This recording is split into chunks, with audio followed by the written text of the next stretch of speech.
तो अब हम लोग सिस्टम की तरफ बढ़ते हैं। थर्मोडायनामिक्स में 3 तरह के सिस्टम होते हैं।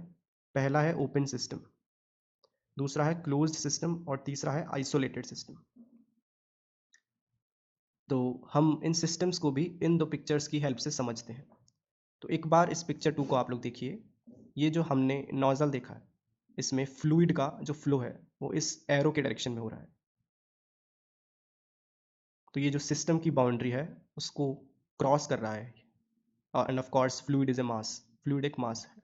तो ओपन सिस्टम, ये एक ओपन सिस्टम का एग्जाम्पल है। ओपन सिस्टम वो सिस्टम होते हैं जिसमें मास और एनर्जी दोनों का इंटरेक्शन पॉसिबल होता है, जो कि हमने इस एग्जाम्पल में देखा कि इस सिस्टम की बाउंड्री को मास क्रॉस कर रहा है, यानी कि मास का इंटरेक्शन पॉसिबल है और एनर्जी का इंटरेक्शन भी यहाँ पर पॉसिबल है।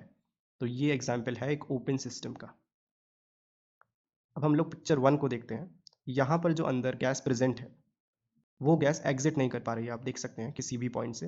तो यहाँ पर जो है वो मास का इंटरेक्शन पॉसिबल नहीं है, लेकिन यहाँ पर एनर्जी का इंटरेक्शन पॉसिबल है क्योंकि हीट जो है इसकी वॉल्स के थ्रू डिसिपेट हो सकती है। तो क्लोज्ड सिस्टम जो है वो सिस्टम्स होते हैं जिनमें मास का इंटरेक्शन पॉसिबल नहीं होता है, सिर्फ एनर्जी का इंटरेक्शन पॉसिबल होता है।